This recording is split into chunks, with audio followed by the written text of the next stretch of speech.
రంగారెడ్డి జిల్లా మైలార్దేవుపల్లిలో హైడ్రా భారీ ఆపరేషన్ నిర్వహించింది. శాస్త్రీపురానికి చెందిన 6,500 గజాల క్రీడా మైదానాన్ని కాపాడింది. క్రీడా స్థలం కబ్జాకు గురైనట్టు ఫిర్యాదులు వచ్చాయి. దీంతో రంగంలోకి దిగిన హైడ్రా నకిలీ పత్రాలతో అమ్మి సొమ్ము చేసుకుంటున్నట్టు గుర్తించి కూల్చివేతలను చేపట్టింది. ఇక 3-4 అంతస్తుల భవనాలను సైతం హైడ్రా నేలమట్టం చేసింది. దీని విలువ సుమారు 100 కోట్లు ఉంటుందని అంచనా. హైడ్రా చర్యలతో స్థానికులు హర్షం వ్యక్తం చేస్తున్నారు. దీనిపై మరింత సమాచారం మా కరెస్పాండెంట్ కుమార్ అందిస్తారు. రైట్ కుమార్, చెప్పండి, అక్కడ స్థానికులు ఏమంటున్నారు దీనిపై? Thank you Yamuna. అయితే పాత బస్తీలోనే హైడ్రా భారీ ఆపరేషన్ అయితే చేపట్టింది.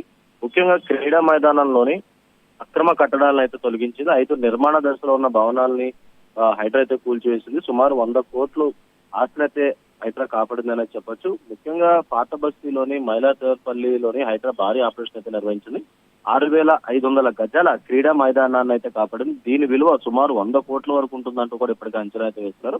అయితే హెచ్ఎండిఓ అనుమతి పొందిన లేఅవుట్లు స్పష్టంగా క్రీడా మైదానం అని అక్కడ పేర్కొన్న అక్రమాలకు తెగబడి ముఖ్యంగా వారి కూల్చివేతల్లో అయితే ప్రస్తుతం బుద్ధి చెప్పిందని చెప్పొచ్చు. రంగారెడ్డి జిల్లా రాజేంద్ర నగర్ మండలంలోని మైలార్దేవుపల్లి విలేజ్ శాస్త్రీపురం కాలనీలో హైడ్రా ఈ రోజు భారీ ఆపరేషన్ అయితే నిర్వహించింది. 188 ఎకరాల కూడా అనుమతి పొందిన లేఅవుట్లు క్రీడా స్థలం కోసం కేటాయించిన స్థలాన్ని ఆక్రమణ నిర్మాణాలను హైడ్రా అయితే తొలగించింది. అయితే G+3 అంతస్తుల నిర్మాణ దశలో ఉన్న భవనాల్ని హైడ్రా తొలగించింది. అయితే మరో 2 సింగిల్ రూమ్ నిర్మాణాలను కూడా తొలగించింది. అయితే 1800 ఫ్లాట్లకు పైగా ఉన్న ఈ లేఅవుట్ ప్రకారం 6,500 గజాల స్థలాన్ని ప్లే గ్రౌండ్ కోసం అయితే కేటాయించారు. అయితే క్రీడా స్థలాన్ని కేటాయించిన స్థలం అని తెలిసి కూడా గత 3 సంవత్సరాలుగా నోటరీ మీద స్థానికంగా ఉన్న కబ్జాదారులు ప్లాట్లు అమ్మేస్తున్నారు. ఎలాంటి అనుమతులు లేకుండా నిర్మాణాలు కూడా చేపడుతున్నారు. జిహెచ్ఎంసీ గతంలో నోటీసులు కూడా ఇచ్చింది. అయితే 2024లో డిమాలిజేషన్ చేస్తామని స్పీకింగ్ ఆర్డర్లు కూడా జారీ చేసింది. అయినా పట్టించుకోకుండా అక్కడ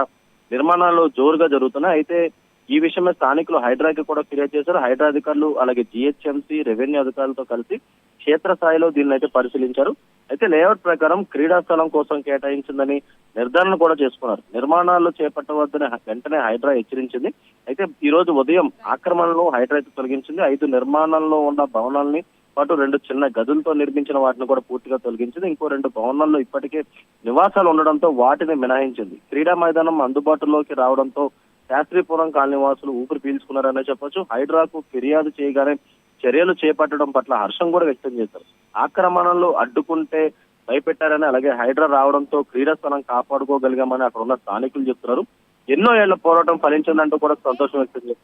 ఇక్కడ కబ్జా చేసిన వాళ్ళు సామాన్యులు కాదని, అడ్డుకున్న వాళ్ళను బెదిరించడానికి కూడా వాళ్ళైతే చెప్పారు. ఎప్పుడైతే ప్రజావాణిలో ఫిర్యాదు చేయగానే హైడ్రా అలాగే జిహెచ్ఎంసీ రెవెన్యూ అధికారులు క్షేత్రస్థాయిలో దీన్ని పరిశీలించి ఈ రోజు ఉదయం కూడా ఈ ఆపరేషన్ చేపట్టారు. సుమారు 100 కోట్లు విలువ చేసే ఈ స్థలాన్ని హైడ్రా కాపాడినందుకు అక్కడ ఉన్న స్థానికులు కూడా హర్షం వ్యక్తం చేసే పరిస్థితి ఉందని చెప్పొచ్చు. Thank you Kumar.